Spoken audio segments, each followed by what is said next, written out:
네, 교육과정 B 이어서 보도록 하겠습니다. 1번 문제는 행동지원과 관련된 부분이고요. 소문항 1번 같은 경우에는 제가 정말 지겹도록 강조했던 부분이었어요.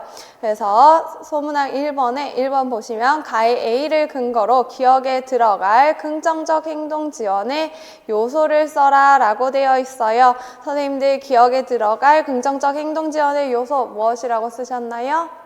위기관리 계획, 그리고 계획이 있으니까 위기관리까지만 쓰셔도 되겠죠. 그래서 긍정적 행동지원의 요소, 요 부분 계속 강조해서 얘기 드렸습니다. 문제 행동으로 인해서 다른 사람이 다칠 수도 있다. 그리고 위험한 상황이 나타날 수 있다. 그런 경우에 담임교사와 특수교사만의 책임이 아니라 전체적으로 우리가 학교 전체에서 관리해야 된다. 그것이 위기관리 계획이다 라고 얘기를 드렸었고요. 그 부분을 찾을 수 있는 부분이 A 부분에서 지금 보시면 교실 밖으로 뛰쳐나가는 돌발적인 행동, 그러니까 문제 행동으로 인해서 위험한 상황이 발생할 수도 있다. 그래서 그것에 대해서 대응해야 된다. 문제 행동으로 인해서 위험한 상황이 발생했을 때 대응하는 계획이 위기관리 계획이라고 했었죠. 그래서 위기관리 계획 찾을 수 있고요. 위기관리 계획과 관련해서 요것뿐만 아니라 우리가 어떠한 것들을 고려해야 되는지 그리고 절차는 어떤 순서로 되는지도 확인을 해보았어요. 그 부분이 이제 모고 5회에서 A 5번에 다루었었거든요. 그래서 이것도 같이 연결해서 선생님들 확인해 주셔야 되겠습니다. 그래서 위험한 상황이 생겼을 때 대응하는 거, 보호하는 거에 초점을 맞춘 계획, 위기관리 계획이고요. 그 다음에 니은에 해당하는 용어는 무엇인가요? 기능 분석이었죠. 기능 분석인 이유는 이제 B에서 핵심어 찾아보시면 지금 과제 난이도를 조작한다. 그리고 조건을 설정한다. 이런 것들이 있어요. 그래서 기능을 파악하기 위해서 체계적으로 조작하고 실험하는 것을 얘기하고 있기 때문에 기능 분석이다 라고 연결해서 찾아낼 수 있겠네요. 그 다음에 2번 소문항 가시면 이제 리을에 해당하는 용어를 쓰는데요. 가의 시와 나를 근거로 하라고 되어 있는데 나만 보더라도 바로 찾아볼 수 있어요. 일단 지금 나에 올라가서 보시면 종속변인이 때리기, 침뱉기, 자리 이탈로 3개의 종속변인이 나타나고 있어요. 그리고 3개의 종속변인은 모두 다 행동이네요. 요거 체크해 두시고요. 그 다음에 중재 같은 경우에도 지금 동일한 중재를 순차적으로 제시를 하고 있죠. 그래서 3개의 다른 종속변인에 대해서 순차적으로 중재를 제공한다. 중다기초선 설계가 되고요. 중다기초선 설계 중에서도 지금 종속변인이 행동이죠. 그래서 행동 간 중다기초선 설계가 되는데요. 여기서 끝내면 안 되죠. 기초선 봤더니 지금 기초선을 매일매일 측정하는 것이 아니라 여기 빈 공간들 있죠. 이러한 빈 공간들 있으면 간헐적으로 측정하는 거다라고 했었어요. 그럼 간헐적으로 기초선 측정하는 중다 기초선 설계는 무엇이에요? 중다 간헐 기초선 설계이죠. 그래서 간헐이란 말이 꼭 들어가야 되고요. 근데 중다 간헐 기초선 설계인데 종속변인이 행동이어서 행동간의 변화를 보는 거니까 행동간도 같이 붙여서 행동간 중다 간헐 기초선 설계라고도 얘기할 수 있겠습니다. 그래서 중다 간헐 기초선 설계 같은 경우에는 이렇게 기초선에 빈 공간이 있어서 간헐적으로 측정했다라는 표현이 나와 있고요. 그 다음에 이제 지문에서 말로는 어떻게 설명되어 있는가 보시면 C 부분에서는 일단 중재 효과를 입증하기 위해서 하고 있다라고 했죠. 그래서 중재 효과를 입증한다라는 것은 기능적 관계를 입증한다라는 것이고요. 이제 기능적 관계를 입증하기 위해서 세 가지 문제 행동에 대해서, 그러니까 세 가지 종속 변인에 대해서 동일한 중재를 실시한다. 하나의 독립 변인을 적용한다 라고 되어 있고요. 그런데 기초선 기간이 길어지거나 문제 행동이 고착되지 않도록 하는 것, 요것이 장점이었어요. 이러한 장점을 가지는 것 중다 간헐 기초선 설계다 라고 볼 수 있고요. 그런데 중다 간헐 기초선 설계를 할 때도 우리 고려사항이 있었어요. 고려사항까지 조금 짚고 넘어갈게요. 고려사항은 내가 간헐적으로 기초선을 측정하려면 이 기초선이 안정적이다라는 확신이 있어야 된다라고 했었고요. 그리고 확신이 하더라도 혹시 변화가 생길 수 있기 때문에 중재를 투입하기 직전에 3개의 자료점은 적어도 찍어봐야 된다라고 했었습니다. 그래서 지금 문제에서도 보시면 이제 간헐적으로 측정하고 있지만 중재 투입 전 3개의 점은 연속적으로 찍어서 안정성을 보고 있죠. 그래서 이러한 부분이 고려사항으로 들어간다라는 것도 같이 기억을 해두시고요. 그래서 중다간헐 기초선 설계와 관련해서는 모고 3회에서 B8번과 연결해서 보시면 되겠어요. 자, 그 다음에 2번 보시면 A를 근거로 가의 디귿에 해당하는 용어를 써라 라고 되어 있죠. 그래서 디귿 지금 보시면 지금까지의 강화 요인을 즉시 제거하는 비처벌적인 접근을 통해서 문제 행동을 줄인다라고 되어 있죠. 문제 행동을 유지시켜온 강화 요인을 제거를 해서 문제 행동을 감소시키는 전략 무엇인가요? 소거 전략이었죠. 그래서 소거 전략으로 볼 수 있고요. 여기서 이제 반응 대가가 되지 않는 이유는요. 소거랑 반응 대가를 선생님들 구분하실 때 제가 얘기 드렸었는데 어떤 걸로 구분한다 그랬죠? 제거하는 강화제와 관련해서 구분을 할 수 있다라고 했었습니다. 그래서 소거 같은 경우에는 이 제거하는 강화제가 행동과 연관되어 있어야 돼요. 그래서 문제 행동을 계속 증가시키고 강화해온 강화제를 제거하는 거라면 소거이고요. 반응 대가에서는 이미 가지고 있는 강화제를 제거하긴 하는데 이 강화제는 문제 행동과 딱히 상관이 없다라고 했었어요. 이제 문제 행동을 강화시켜온 강화제가 아니더라도 그냥 학생이 좋아하는 강화제를 이미 가지고 있다면 이것을 제거함으로써 문제 행동을 감소시킨다. 반응 대가, 문제 행동과 관련된 강화제를 제거한다. 소거, 이렇게 연결해서 좀 구분해서 알아두시면 되겠습니다. 그래서 소거와 관련해서 여러 가지 고려사항을 봤던 것은 이제 3회 B7번에서 왔으니까 이것도 연결해서 좀 보시면 좋을 것 같고요. 그 다음에 세 번째 소문항 보시면 C에서 중재 효과가 나타나지 않는 이유를 나의 AB와 비교해서 행동의 기능 측면에서 한 가지 쓰시오라고 되어 있죠. 그래서 지금 보시면 나에서 보시면 A와 B는 때리기와 침뱉기인데요. 때리기와 침뱉기는 중재가 제공됐더니 문제 행동이 다 감소했어요. 그런데 C, 자리 이탈 같은 경우에는 중재가 제공됨에도 불구하고 계속 행동이 증가하죠. 그래서 중재 효과를 얻지 못했다라고 되어 있어요.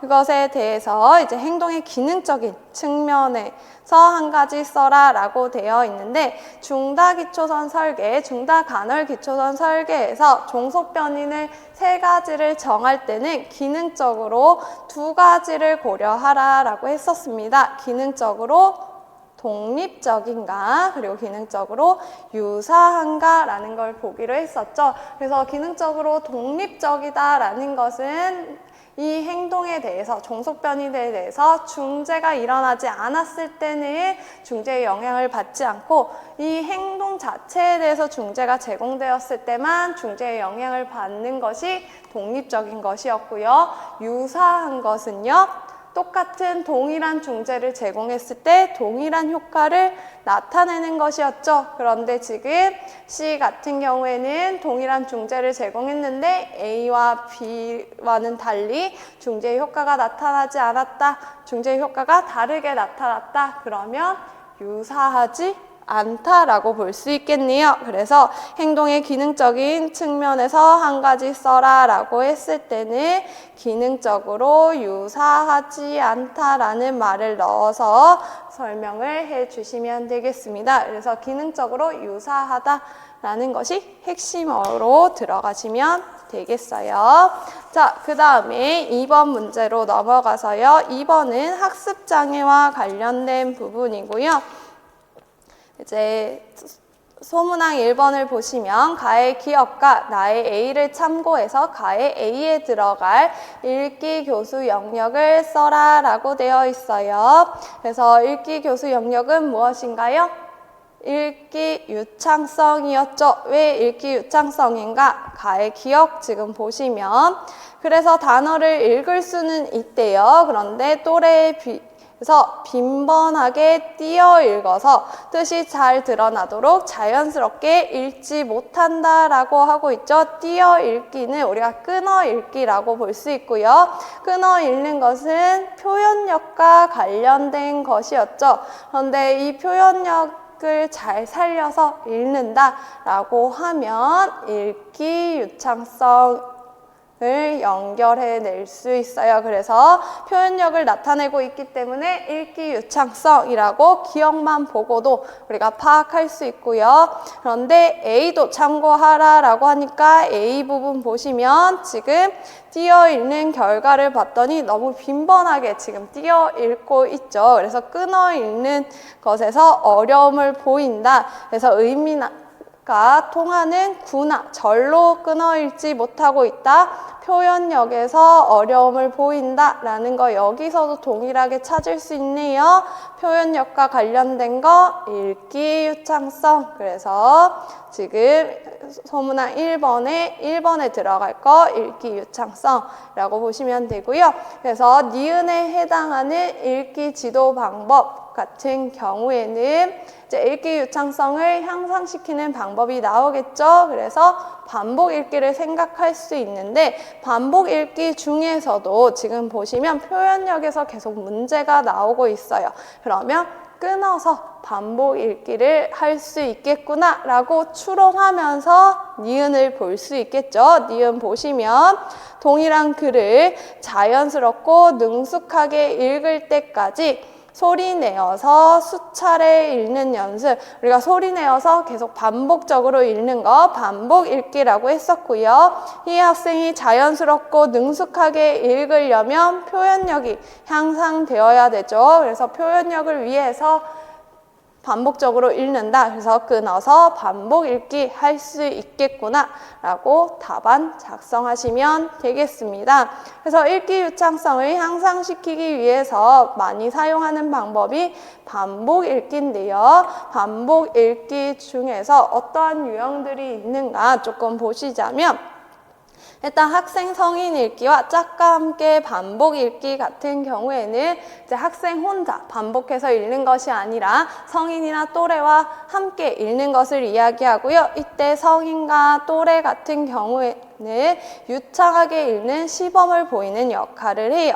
그래서 성인은 이제 먼저 본문을 읽으면서 유창하게 읽는 시범을 보이고요. 그럼 학생은 이제 그것을 따라서 반복해서 읽는 형태로 나타나는 게 학생 성인 읽기. 짝과 함께 반복 읽기도 이제 또래 교수를 활용해서 하는 건데요. 이때도 보시면 읽기 유창성이 우수한 또래 친구와 짝을 지어서 읽으면서 읽게 해요. 그래서 읽기 유창성이 우수한 또래가 읽는 것을 보고 우리가 모방할 수 있게 해주는 거고요. 그 다음에 끊어서 반복 읽기 같은 경우에는 끊어 읽기, 표현력을 향상시키기 위해서 반복 읽는 거다. 그래서 끊어 읽을 때는 문장의 의미가 통하는 구나 절 단위로 끊어서 읽어야 되기 때문에 이것을 읽을 수 있도록 이제 글 자체를 제시할 때 이것을 끊어서 제시를 하고요. 그걸 계속 반복해서 읽음으로써 표현력을 향상시킨다 라고 보시면 되겠습니다. 그래서 표현력 향상에 효과적이라고 얘기하죠. 그 역할 수행은 이제 책 속에 어떠한 역할들이 있을 때 그 역할 중에 하나를 골라서 주어진 역할을 연습하고 수행하는 거예요. 그래서 계속 똑같은 것을 반복적으로 읽는 것보다는 이제 주어진 역할을 수행하는 거기 때문에 또래와 협력적인 상호작용을 할 수 있고요. 그리고 좀 더 흥미를 가질 수 있다라고 얘기를 합니다. 그 다음에 테이프를 활용해서 읽는 것은 유창하게 읽는 것을 녹음해서 그걸 반복해서 들으면서 반복 읽기를 하는 건데요. 이때 테이프 구성할 때 주의해야 될 점, 음향 효과나 음악이 함께 나와서는 안 된다라고 했었어요. 여기에 집중할 수 있기 때문에, 그러니까 주의를 뺏길 수 있기 때문에 음향 효과, 음악은 제시하지 않고 그냥 유창하게 읽는 시범만 녹음해서 들려주어야 된다라고 했었습니다. 그래서 유형들도 같이 좀 정리를 해 두시고요. 그래서 이제 읽기 교수 영역 중에서도 읽기 유창성과 관련해서는 모고 4회의 B7번 연결해서 보시면 되겠어요. 그 다음에 두 번째 문제는 문장제 문제와 관련된 부분이에요. 그래서 문장제 문제 해결과 관련해서 여러 번 문제를 냈었는데요. 1회 B10번 문제, 그리고 3회에 A5번 문제, 그리고 4회에 A4번 문제가 있었어요. 그래서 요것들 연결해서 같이 요 문제 정리하시면 되고요. 일단 문장제 문제 해결을 위해서 전략을 어떤 걸 썼는가 라고 했을 때 어떤 전략 썼죠? 시각적 표상화 전략 썼죠. 시각적 표상화 전략이라는 것은 이제 문장제 문제가 제시되었을 때 이것을 그림이나 도식으로 표현을 해서 문제를 이해하고 해결하는 것을 이야기했었어요. 그래서 B 지금 보시면 문제가 제시되어 있고요. 요 문제를 풀기 위해서 이제 그림을 그려서 조랑말, 얼룩말, 그리고 전체는 물음표 해서 무엇을 풀어야 하는지, 그리고 내가 어떻게 풀어야 되는지 그림, 도식으로 나타내고 있어요. 그래서 시각적 표상화 전략이라고 보시면 되고요. 그 다음에 디귿을 변화형 뺄셈 문장제 문제로 만들어라 라고 되어 있죠. 변화형이라는 것은 다시 이제 문제로 조금 넘어가서 변화형이라는 것은 이제 어떤 특정 대상의 수가 변화하는 거예요. 그래서 변화형은 특정 대상이 하나가 나오고요. 그래서 요 한 대상을 가지고 수가 변화해서 우리가 이걸 가지고 뺄셈을 나타내면 변화형이라고 얘기를 했었습니다. 그래서 저는 이제 뺄셈형 문제를 만들기 위해서 특정 대상을 조랑말로 결정을 했고요. 그래서 조랑말만 제시를 하고 조랑말에 대해서 변화한 거, 조랑말이 원래 17마리가 있었는데 8마리가 동물병원으로 갔다. 그럼 남아있는 조랑말은 몇 마리인가? 이런 식으로 특정 대상인 조랑말을 변하는 형태로 문제를 만들었습니다. 이렇게 만들지 않더라도 특정 대상이 한 개가 제시되고 이 대상의 수가 변화하는 형태로 문제를 만들면 모두 다 답이 될 거고요. 그러면 얘는 변화형으로 만드는 게 문제였는데 지문에서의 나타나는 이 문제는 무슨 형태인가 하고 보시면 어떠한 형태인가요? 결합형이죠. 결합형인 이유는 지금 보시면 조랑말, 얼룩말이 제시되고 있고요. 조랑말과 얼룩말의 상위 개념이 말을 제시를 하면서 그래서 하위 개념들을 모두 다 더했더니 상위 개념이 몇 개이냐라고 묻고 있는 거죠. 그래서 하위 개념, 상위 개념으로 제시되는 거 결합형이라고 했었어요. 그래서 결합형인 문제를 변화형으로 바꾸는 형태로 지금 문제가 나왔고요. 그리고 3번 소문항 보시면 나의 시에 공통적으로 나타난 덧셈 오류를 지도를 할 때요. 수 모형을 이용한 지도 방안을 써라 라고 되어 있죠. 그래서 덧셈 오류 어떤 것이 나타났나요? 받아올림 생략이 나타났어요. 지금 보시면 7 더하기 8 하면 15가 되는데요. 이를 올려주지 않았고요. 그리고 8 더하기 5는 13인데요. 이를 올려주지 않았죠. 그래서 받아올림 생략에 문제가 생겼다. 그러면 받아올림의 개념을 지도해야겠구나 라는 것이 떠오르시겠죠. 그래서 받아올림 개념을 지도할 건데 수모형을 이용하라고 해요. 수모형이라는 것은 우리가 일반적으로 낱개 단위의 모형을 있고요. 그 다음에 10단위로 묶어놓은 모형이 있죠. 그래서 1단위 수 모형이 10개를 모으면요. 그래서 1단위 수 모형이 10개가 모이면 10단위 수 모형 1개로 교환을 해주어서 10개가 모이면 10의 자리에 하나가 더해지는구나 와 같은 받아올린 개념을 학습할 수 있도록 지도해 줄 수 있어요. 그래서 여기서 딱 집어서 수모형을 이용하라 라고 했기 때문에 1단위 수모형, 10단위 수모형 사용하시면 되고요. 이제 문제 1의 풀이와 관련지어라고 하니까 받아올림과 관련해서 하는 거여서 이제 1단위를 10개 모으면 10단위 수 모형이 1개가 교환이 된다, 바뀐다 라는 것을 지도해 주시면 되겠습니다. 자, 그 다음에 3번 문제로 넘어가면요. 3번의 소문항 1번 같은 경우엔 시각장애 문제예요. 사실 3번 문제는 거의 다 시각장애와 관련된 문제이고요. 소문항 2번에서 특가정이 나오고 있어서 조금 구분해서 적어 두었어요. 그래서 3번의 소문항 1번 보시면 가의 기억에 근거해서 민호가 글자를 가장 크고 선명하게 읽게 하는 교사의 지도 방법을 써라 라고 되어 있는데 학대경과 관련된 것이에요. 학대경과 관련해서 글자를 가장 크고 선명하게 읽으려면 초점거리를 유지해야 되죠. 그래서 초점거리를 유지하게 해야 되겠구나. 그러면 초점거리를 구하는 것이 먼저 이루어져야 되겠구나 라고 우리가 생각할 수 있고요. 그래서 초점거리를 구하는 것은 100을 뭘로 나누어요? 디옵터로 나누는 것이었죠. 그래서 100을 디옵터로 나누어서 초점거리를 만들고 이 초점거리를 유지하게 해주면 되겠어요. 그러면 초점거리를 구하기 위해서 기억을 지금 보시면 읽기를 위해서 5배율의 손잡이형 확대경을 사용한대요. 우리 배율이 나오면 디옵터로 바꿔줘야 된다라고 했었어요. 그래서 디옵터는 4배율이라고 암기까지 했었는데 여기서는 친절하게 배율은 디옵터를 4로 나눈 것이다. 그리고 볼록 렌즈다 라고까지 얘기를 해주고 있죠. 그러면 5배율을 일단 디옵터로 바꾸면요. 디옵터는 4 곱하기 5가 될 거고요. 그러면 20이 되죠.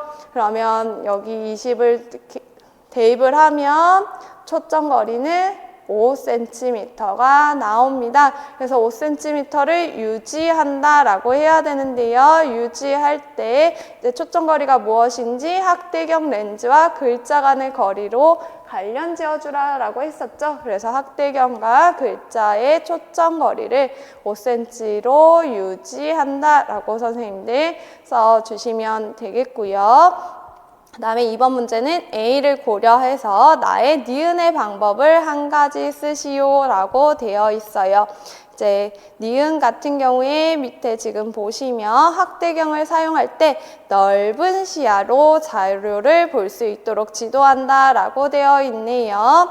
이제 넓은 시야로 본다 라고 했을 때 시야와 관련된 거 무엇인가요? 눈과 학대경 렌즈 간의 거리이죠. 그래서 시야를 얘기할 때는 A 중에서 지금 눈과 학대경 렌즈 간의 거리를 가지고 설명을 할 수 있고요. 그래서 눈과 학대경 렌즈 간의 거리를 최대한 가까이 해야 넓은 시야를 얻을 수 있기 때문에 최대한 가까이 한다라고 선생님들 작성해 주시면 되겠습니다. 자, 그 다음에 2번 문제 넘어가서 보시면 디귿에서 교사가 할 수 있는 활동 예시를 리을을 활용해서 한 가지를 쓰는 건데요. 2015 개정 특가정 중에서 이제 학습자의 관리와 안전 고려를 근거로 쓰라라고 되어 있어요. 그래서 2015 개정 특가정에서 이제 공통교육과정 체육과의 학습자 관리와 안전 고려를 보시면 무슨 얘기가 나와 있냐면요. 충분한 시간을 제공하여 학생이 적응하고 경험할 수 있는 기회를 부여해서 안전을 유지해라, 안전을 확보해라 라는 얘기가 있어요. 그러면 충분한 시간을 제공해서 학생이 적응하고 경험할 수 있는 기회를 제공해 주어야 되는데 리을을 활용하라 라고 되어 있죠. 그래서 리을 봤더니 이제 쇼다운 테이블, 쇼다운 라켓, 쇼다운 공이네요. 자료를 제시하고 있어요. 그래서 안전사고 예방을 위해서 사전 활동을 하기 위해서 충분한 시간을 제공해서 학생이 적응하고 경험할 수 있는 기회를 부여해야 되는데 이때 학생이 적응하고 경험할 수 있는 대상을 리을로 두시면 되겠죠. 그래서 리을을 확인하고 파악할 수 있는 충분한 시간을 제공을 해서 학생이 적응하고 경험할 수 있는 기회를 부여함으로써 안전사고를 사전에 예방한다라고 쓰시면 되겠습니다. 그래서 요거는 이제 디귿과 리을이 중요하다기보다는 요 학습자의 관리와 안전 고려를 알고 있는가 이 부분을 물어보는 문제였다라고 보시면 되고요. 그다음에 미음에 해당하는 다음에 점자를 묵자로 쓰라라고 되어 있는데요. 답은 지름 6cm 공이고요. 이제 지름 한 다음에 띄어쓰기 있고 6cm 다음에 띄어쓰기까지 잘 챙겨서 써주셔야 돼요. 그리고 여기서 묻는 것은 사실 다 암기와 관련된 부분인데 특히 선생님들 요거 수표인지 알고 있는가 를 묻고 있는 거고요. 그리고 영어를 쓸 때는 로마자 시작표 그리고 종료표 써서 나타낸다라는 거 알고 있어야 정확하게 우리가 점자를 암기를 할 수 있겠죠. 그 다음에 마지막에 1, 2, 3, 4, 5, 6점 모두 다 찍힌 것은 약자였죠. 옹이었어요. 그래서 옹을 알고 있는가 또 묻고 있는 거다. 그래서 암기해서 쓰시면 되는 문제였고요. 그 다음에 세 번째 문제 보시면 나의 비읍을 구체적으로 한 가지 써라 라고 되어 있는데요. 비읍 같은 경우에는 시범적 지도 방법이에요. 시범적 지도라는 것은 우리가 일반적으로 암기했던 촉각적 모델링과 동일한 거다라고 이해하시면 되고요. 그래서 촉각적 모델링은 학생이 손으로 만져서 탐색하고 모방하는 것이었죠. 그래서 교사가 어떠한 자세를 취하면 아니면 동작을 취하면 그것에 대해서 학생이 손으로 만져서 탐색하고 모방하도록 지도한다 라고 쓰시면 되고요. 요것의 짝꿍은 신체적 안내법이었어요. 신체적 안내법은 반대로 교사가 자신의 손을 사용해서 학생의 자세를 취하도록 지도하는 것이었죠. 그래서 짝꿍으로 알아두시고요. 이제 다른 용어로 쓰이는 게 직접적 지도예요. 그래서 시범적 지도와 직접적 지도 지금 암기가 안 되셨다면 오늘 통해서 이것이 이제 촉각적 모델링과 신체적 안내법이랑 동일하구나 라는 거 같이 암기해 주시면 되겠습니다. 그래서 시범적 지도는 촉각적 모델링의 설명으로 설명해 주시면 되고요. 이렇게 넘어가기 전에 우리가 학생들의 장애 특성만 조금 보고 넘어가도록 할게요. 일단 민호 같은 경우에는 시신경 위축이라고 되어 있죠. 시신경 위축의 대표적인 특성은 반맹과 시력장애라고 했었어요. 그래서 반맹도 나타나고 시력도 저하되기 때문에 지금 민호는 학대경을 사용하고 있다라고 볼 수 있고요. 학대경 중에서도 특히 지금 민호는 손잡이형 학대경을 사용하고 있어요. 손잡이형 학대경의 장점은 무엇인가요? 거리를 자율적으로 조절할 수 있다라는 것이 장점이죠. 그래서 초점거리가 정해져 있지만 아이들마다 조금씩 다르기 때문에 내가 이제 움직이면서 나에 맞는 초점거리를 정할 수 있다라는 것이 장점인데요. 그런데 손잡이형 학대경을 사용하지 못하는 아이들이 있었어요. 어떤 아이들이 있었죠? 일단 수전증이 있는 아이들은 사용하기가 어렵다라고 했었고요. 그리고 이걸 잡고 움직여야 되기 때문에 상지 조절이 어려운 학생들도 적절하지 않다라고 했었습니다.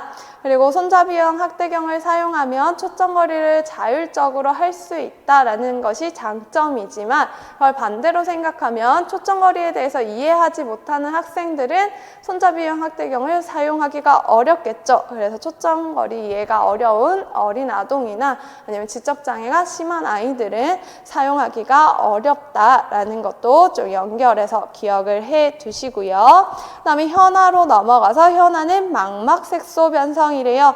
망막색소 변성 대표적인 특징은 주변 시야부터 상실해서 맹으로 가는 진행성 질환이다 라고 했었습니다. 그래서 현아는 이제 진행성 질환을 가지고 있어서 시력도 지금 보시면 NLP죠. NLP는 이제 빛도 못 느끼는 상태여서 맹이라고 했었어요. 그래서 이제 처음에 시작될 때는 뭔가 주변 시야부터 상실되었겠지만 지금 현재는 진행성 질환으로 인해서 맹까지 시력이 저하되었다라는 거 볼 수 있고요. 그 다음에 영미는 녹내장이래요. 녹내장은 방수가 유출이 되지 않아서 안압이 상승되는 거다라고 얘기를 했었죠. 그래서 안압이 상승되기 때문에 안압 상승되는 활동들은 참여하지 않도록 주의해야 된다라고 했었고요. 그리고 녹내장의 하나 특징은 주변 시야부터 상실이었어요. 그래서 주변 시야 상실이기 때문에 시야가 좁아진다. 그래서 영미와 관련해서 우리가 문제를 풀 때는 학대경을 사용할 때 넓은 시야로 자료를 볼 수 있도록 지도하는 거 시야와 관련된 문제를 풀었다라고 볼 수 있겠네요. 그래서 선생님들 여기서는 지금 아이들의 뭔가 시각장애 유형에 대해서 묻고 있진 않지만 나왔으니까 한 번 더 정리해 보시고 각각의 교육적 조치들도 좀 다시 정리해서 암기해 두시기 바랍니다. 자, 그 다음에 4번으로 넘어가도록 할게요. 자, 4번은 이제 첫 번째 문제로는 의사소통 장애와 관련된 것이고요. 이제 공통적으로 나타난 조음 오류 특성을 혀의 높낮이 측면에서 한 가지 써라 라고 되어 있어요. 그래서 A 지금 보시면 다 모음에서 문제가 나타나고 있고요. 특히 첫 음절의 모음에서 오류가 나타나고 있어요. 그래서 써보시면 이제 거리를 그리로 발음을 하니까 어를 으로 발음을 한다. 그 다음에 애를 이로 발음을 한다. 그리고 애를 으로 발음한다 라고 되어 있죠. 그래서 첫 음절의 모음 발음에 있어서 문제가 있고요. 혀의 높낮이와 관련해서는 선생님들 모음은 우리가 발음을 해보기로 했어요. 그래서 어랑 으 발음해보시고요. 애랑 이 발음해보시고 애랑 으 발음해보시면 혀가 어떻게 변해요? 혀가 높아져요. 그래서 혀의 위치가 높아지는 오류 특성을 보인다라고 써주시면 돼요. 그래서 우리가 자음을 열심히 외우기 때문에 모음까지 외우려면 암기할 양이 너무 많다. 그래서 모음은 어떤 것이 있는지 파악해 두고 각각의 혀의 위치 같은 것들은 발음을 해봐서 우리가 파악해보자 라고 했었죠. 그래서 선생님들 오류 찾으시면 이 오류에 대해서 발음해보시면 혀의 위치가 높아지는 거 파악할 수 있고요. 그래서 그렇게 답을 작성해 주시면 되겠어요. 요거 암기하시면 좋지만 만약에 암기가 너무 외울 게 많다 하면 얘는 모음 정도는 우리가 발음해서 파악할 수 있다라고 얘기를 드렸습니다. 그 다음에 소문항 2번 같은 경우에 청각장애와 관련된 부분인데요. 이제 B에서 확인할 수 있는 영수의 청력 특성을 주파수 측면에서 써라 라고 되어 있고요. 그 다음에 지문자를 이음절에 한글 단어로 쓰시오 라고 되어 있죠. 그래서 한글 단어로 쓰시면 상자라는 것이 나와요. 요건 지문자 암기했는가 물어보는 거고, 우리는 1번 문항을 보자면 B 보시면 지금 프, 트, 스 음을 정확하게 인지하지 못한다 라고 되어 있죠. 그래서 프랑 트가 어떤 발음인지 그리고 어느 주파수에 있는지 내가 모르더라도 스는 알고 있어요. 우리가 링의 6개음 검사하면서 스는 외웠어요. 스를 그러면 써보자면 이제 4000Hz에서 35dB로 발음이 된다라고 했었고요. 그 외에 이제 또 보시면 모음 식별이 가능하다. 그리고 인지하지 못하는 것 빼고는 대부분의 자음은 식별 가능하다라고 되어 있죠. 그래서 모음 식별이 가능하다라는 걸로 우리가 알 수 있는 건 모음은 대부분 1000 이하의 저주파수에 분포한다 그랬어요. 그러면 저주파수 대역에 있는 모음들은 인지를 할 수 있다라는 거고요. 자음 같은 경우에는 1000 주파수 이상의 고음에서 분포를 하고 있는데요. 고주파수에서 분포를 하고 있는데요. 대부분의 자음은 식별 가능하지만 스음은 정확하게 인지하지 못한다라고 되어 있으니까 이제 1000Hz 이상까지도 괜찮은데 4000Hz부터는 문제가 있겠구나라고 추론해낼 수 있어요. 그래서 4000Hz 이상의 고주파수 대역에 분포한 자음 식별에서는 어려움을 겪는다라고 써주시면 되겠어요. 그래서 선생님들 문제 푸실 때 내가 모르는 것이 나왔다라고 하더라도 선생님이 알고 있는 것을 바탕으로 문제를 풀어보시면 되겠습니다. 그래서 책에서 중요하다라고 했던 걸로 문제 풀 수 있게 지문에서 항상 제시를 하고 있기 때문에 내가 스음 아니까 요걸 바탕으로 이제 4000Hz 이상의 고주파수 대역에 분포한 자음 식별에는 어려움을 겪는다라고 작성을 해 주실 수 있겠고요.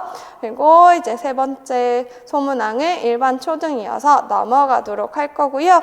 이제 바나나 스피치 이렇게 제시를 하고 있는데 이것은 각자 한 번 더 정리해 보시면 되겠어요. 자, 5번 문제로 넘어가서 볼 건데요. 5번 문제에서 1번 문제는 행동 지원과 관련된 문제이고요. 이제 기억해서 고려해야 될 A에 해당하는 예시, 이 부분은 일반 초등과 관련된 문제이고, 우리는 나의 B를 고려해서 가의 니은에 해당하는 행동 지도 방법의 명칭을 쓸 거예요. 그래서 지금 B 부분 보시면요. B 부분은 여기 있어요. 나의 B 부분 보시면 지금 전자레인지로 간단한 음식 만들기 활동을 하는데 단계가 나와 있죠. 그래서 전자레인지 문을 열고 음식을 넣고 전자레인지 문을 닫고 시간 설정하고 시작 버튼 누르고 완료되면 음식 꺼내는 이 하나의 활동을 하기 위한 하위 단계의 과제들을 과제 분석했고요. 그래서 과제 분석을 통해서 각 단계를 순서대로 제시를 하고 있어요. 이것을 바탕으로 니은에 해당하는 지도 방법 볼 건데요. 니은 보시면 과제 분석이 된 각 단계를 지도를 하는데 완료되면 음식 꺼내기부터 하나씩 배우도록 지도한대요. 완료되면 음식 꺼내기 지금 B 보시면 마지막 단계이죠. 그래서 과제 분석이 된 각 단계를 마지막 단계부터 하나씩 가르쳐서 하나의 행동, 하나의 활동으로 만드는 거 후진형 행동 연세였습니다. 그래서 과제 분석이 나오고 뭔가 새로운 걸 가르친다라고 하면 행동 연세 떠오르셔야 되고요. 그다음에 완료되면 음식 꺼내기부터와 같이 마지막 단계부터 지도한다라고 하고 있으니까 후진형 생각해 보시면 되겠죠. 그래서 유특에서는 이번에 전체 과제 행동 연세가 나왔는데 초특에서는 후진형 행동 연세가 나왔네요. 그럼 행동 연세 유형 다시 한 번 더 정리해 두셔야 될 거고, 특히 전체 과제 행동 연세 얘기할 때 어떨 때 적절한지, 그 장점이 무엇인지 이런 거 파악해 놨으니까 호진형 행동 연세에 대해서도 같이 정리를 해 두셔야 되겠습니다. 그래서 요것과 관련해서는 모고는 4회 B 3번에서 우리가 정리를 했었어요. 그래서 요거 같이 정리해 두시면 되겠고요. 그 다음에 두 번째 소문항 보시면 가해 A에 해당하는 중도 중복장애 학생의 교수 원리를 쓰고요. A를 근거로 디귿의 문제점을 한 가지 써라 라고 되어 있어요. 일단 교수 원리는 무엇인가요? 부분 참여의 원리였어요. 왜 부분 참여의 원리인가 하고 A를 보시면 지금 전체 활동에 항상 동일하게 참여해야 되는 것은 아니다. 그렇다는 것은 민우가 전체 활동에 모두 다 참여하지 못한다면 이것을 모두 다 참여하게 할 필요는 없다. 그렇지만 무엇을 고려해야 된다? 최대한 독립적으로 참여할 수 있도록 해 주어야 된다라고 하는 거죠. 그래서 모든 활동에 참여하지 못하더라도 최대한 독립적으로 참여할 수 있는 부분들을 만들어서 참여시켜 주어야 한다. 부분 참여의 원리라고 했었고요. 그런데 부분 참여의 원리와 관련된 문제점이 있다라고 하니까 잘못 적용된 유형 4가지 중에 하나를 골라서 선생님들 답안 작성하시면 되고요. 그래서 디귿의 문제점 보시면 일단 A를 조금 더 보시면 이제 민우가 전자레인지에 시간 설정하는 법을 배우는 것은 의미가 있다라고 하죠. 그래서 전체 활동을 다 못하더라도 이제 시간 설정하는 것은 독립적으로 하도록 우리가 지도하자라고 했어요. 그런데 이러한 독립적인 기술을 가르쳐 주기 위해서 디귿 보시면 다른 학생들이 간단한 음식 만들기를 하는 동안 민우는 시간 설정을 하기 위해서 숫자 쓰기를 연습하도록 해야겠다라고 하죠. 지금 숫자 쓰기는 선생님들 잘 생각해 보시면 시간 설정과 크게 관련이 없어요. 내가 숫자를 못 쓰면 시간 설정을 못 하나요? 아니죠. 전자레인지 같은 경우에 우리 30초 단위로 버튼 그냥 누르면 설정할 수 있어요. 그런데 숫자 쓰기라는 조금 뜬금없는 이제 주 활동과 상관없는 활동을 하게 해서 참여시키자라고 하니까 요것은 부분 참여 원리 중에서도 어떤 것이 문제인 거죠? 근시안적 참여로 문제가 되는 거다라고 볼 수 있어요.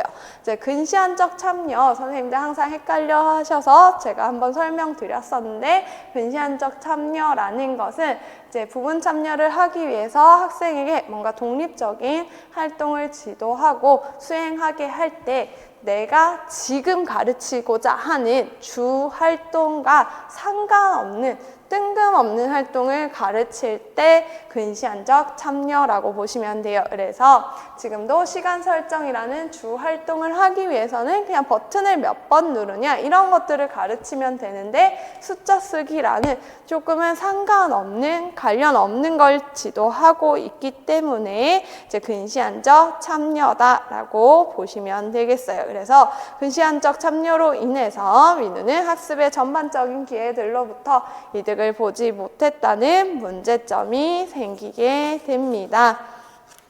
자, 그 다음에 이제 6번 문제 넘어가면요.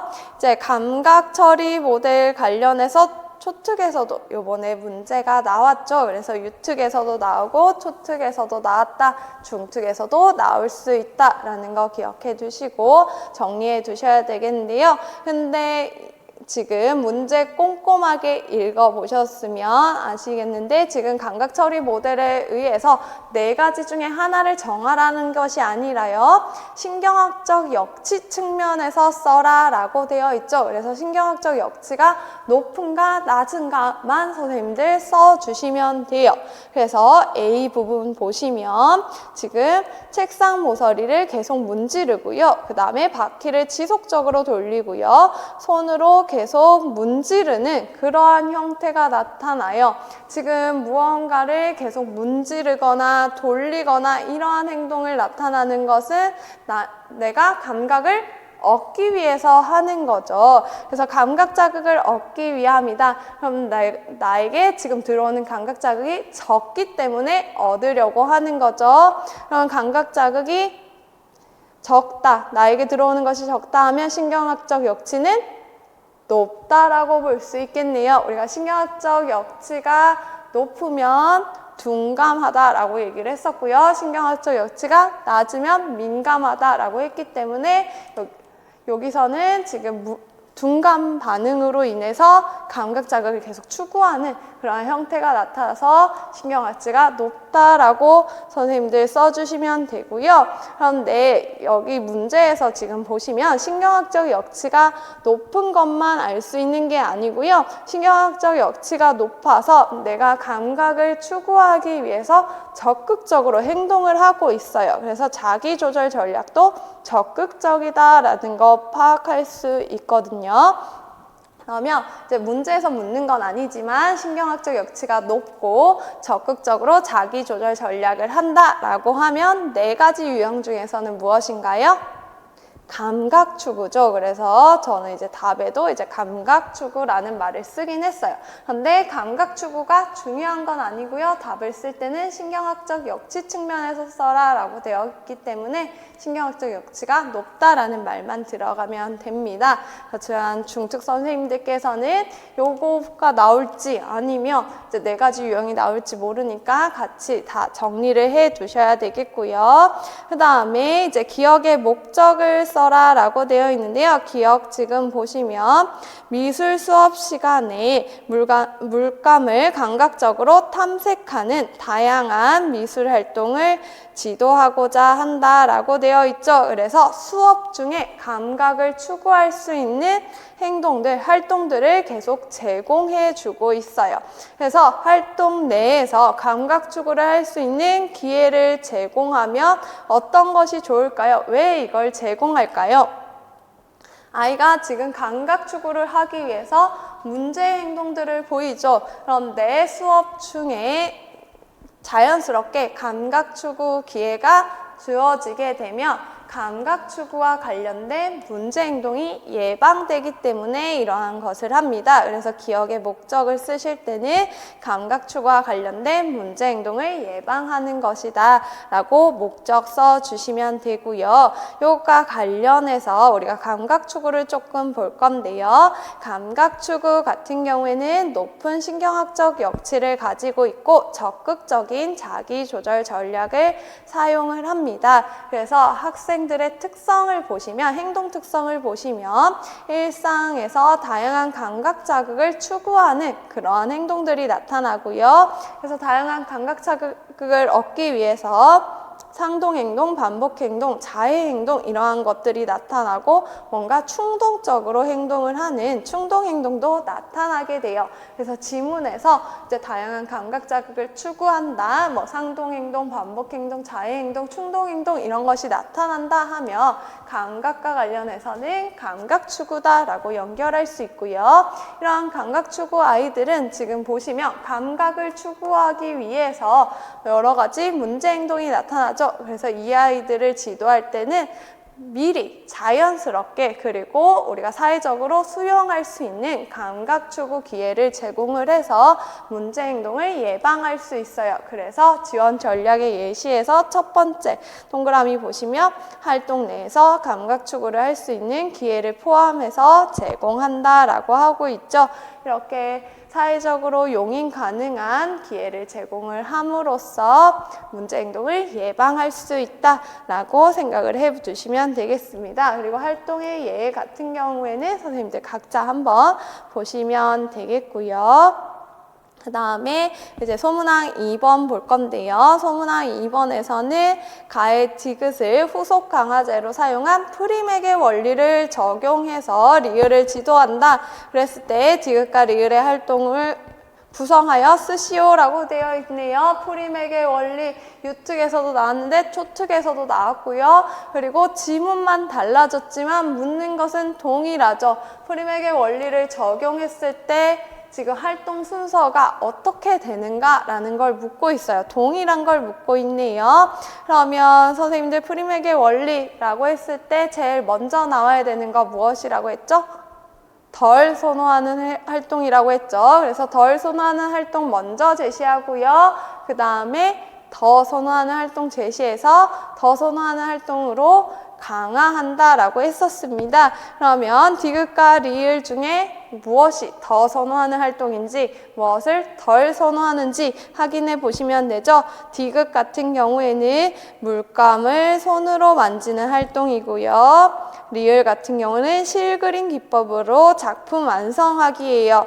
그러면 둘 중에 무엇을 더 선호할까요? 이 아이는 감각 추구하는 아이였어요. 그러면 물감을 손으로 만지면 감각이 들어가겠죠. 그래서 감각을 추구할 수 있는 기회이기 때문에 디귿을 더 선호할 거예요. 그러면 얘가 두 번째로 제시가 되어야 하고요. 잘 참여하지 않는 리을, 얘를 앞에 제시를 해야겠죠. 그래서 리을을 수행하면 디귿을 할 수 있도록 해서 리을의 참여도를 높인다 라고 구성해서 써주시면 되겠습니다. 이렇게 해서 우리가 6번까지 보았고요. 이제 6번에 소문항 3번은 일반 초등이고 7번과 8번 역시 일반 초등 문제이기 때문에 따로 다루지는 않을 거예요. 그래서 중특 선생님들 이렇게 해서 특강까지 마무리했는데요. 선생님들 저랑 지금 같이 풀어보시면서 선생님들 답 쓰실 때 핵심어 잘 넣었는지 바로 확인해 주셔야 되고요. 그리고 제가 지금 연결되는 부분들 다 표시해 주셨죠? 드렸죠? 요거와 함께 연결해서 개념들 정리해 두시고 모고까지 같이 합쳐서 이제 주변 개념들까지 학장에서 잘 조직화해 두시면 되겠습니다. 이제 시험이 진짜 얼마 남지 않았네요. 선생님들 많이 떨리시겠지만 시험장에서 내가 제일 잘한다 라고 생각하시면서 자신감 있게 문제 풀고 오시면 되겠습니다. 고생 많으셨어요.